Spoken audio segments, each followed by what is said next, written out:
dropping the green flag on the 2016 season. One of the drivers who is eager to leave last season's struggles behind is Kasey Kahne. And while at Hendrick Motorsports earlier today, Marty Snyder had a chance to speak with the Sprint Cup veteran.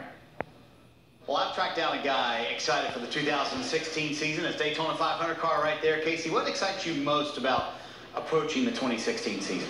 Just it's a new start. You know, we have a great team. We've made a few personnel changes. But a lot of the guys are the same, and have just worked hard this offseason to be better prepared. You know, last year was one of my worst years. I just think overall, you know, it's a fresh start, and I had a great offseason, and I'm looking forward to getting started here. And you mentioned how bad last year was. You seemed very frustrated at times. I mean, I remember interviewing you after that Pocono wreck, and you were like, I don't know what to do. I don't know. Can you describe how frustrated you were? The biggest thing to me last year is we didn't have speed on a consistent basis. I could feel really good and be 0.3 off the fast guys, you know, and we'd go and run from 10th to 14th all day in the race, and I felt good. So there was something missing. We couldn't put our finger on it a lot of the times. The new rules package, how big of a factor will that be for you, and how much will that play into your hands? Because Jimmy mentioned you specifically when I was talking to him about that a couple of weeks ago. Well, I hope it plays into my hands. That's when I've kind of performed the best. Those dirt cars, didn't you? In the Cup Series is when we've had a little lower downforce, a lot of power. So we're going in that direction. So I would say it's definitely not going to hurt me. It's going to be better for my driving and the things that I look for, the off throttle time and the park throttle time. What's it going to be like without Jeff Gordon in every meeting and around for that little voice of experience in those competition meetings? Well, we've talked a lot about that, and I've thought a lot about it.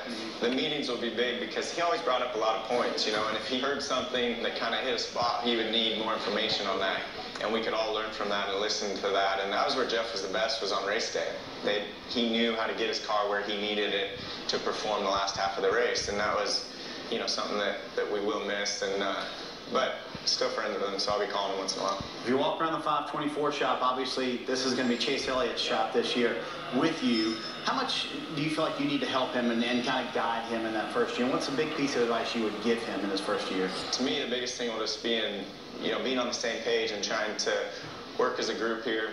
One thing nice about Chase is he's coming in with, you know, he hasn't done this. He hasn't ran a Cup season. He hasn't ran 10 Cup seasons. So he's going to have a fresh, you know, mindset on everything, and I think all of us can take something from that throughout the whole season. All right, it's Super Bowl week. Are you going to know what to do? Your Seahawks are actually not in the game this year. Are you going to pull for the Panthers Sunday? I don't know what I'm going to do yet. I'd like to allow yourself to do that? You live here now. Well, the problem was I went into that Panther game very excited, right, fully geared and ready to go. And that well for your Seahawks. That first half was tough, and then the things I heard at halftime from people, right, you know, walking around, right, which I deserved. I was in the wrong. You were in the wrong stadium, and Seahawks right, closed, but so I understood it. Right. But I'm still not necessarily over it.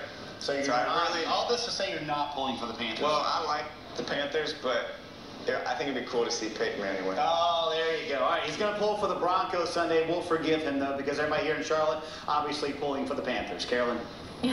Marty, thank you. It takes a real man to wear a Seahawks jersey in that Panthers stadium. Tough break. I've done it with the Giants one. And Patriots jerseys as well. Just getting back to this next year, how pivotal do you think this year is for Kasey Kahne? It's incredibly pivotal. If you look at the last few years he's entering his 5th season with his team, Hendrick Motorsports.